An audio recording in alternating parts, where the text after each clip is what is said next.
गोटे छोट जंगल थिला। सेठारे चंदन नामक गोटे छोट छुआ ता माँ सहित रहुथिला। चंदन को जंगल बहुत भल लगुथिला। पक्षी मानकर ध्वनि, पत्रर शब्द और झरणार संगीत। किंतु माँ ताको अनेक बेल सतर्क करुथिले। कहूथिले दूर को जीवुनी, बेले बेले जंगल रे बहुत अजଣା घटना मध्य होइथाए। एक दिन चंदन जंगल पाख झरणा कूଳରେ खेलुथिबा बेले एक अजब ध्वनि शुणिला। मने हेउथिला काहारी दुखर कांदणा। से आग डरी गला। तापरे ता मनरे साहस करी से आगको गला। जंगल भितर को जाइकी देखिला गोटे छोट हाथी झालरे फसी जाइछि। हाथीटी बहुत कांदुथिला। चंदन चारिपाख को देखिला।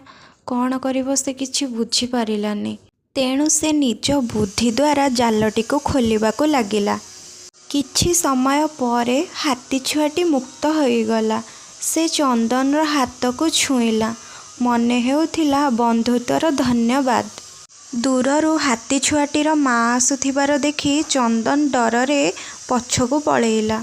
माँ छुआ हाथी मिसी जंगल भितर को पळेइले।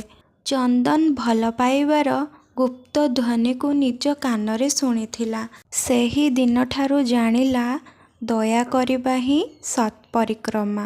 Please subscribe my channel.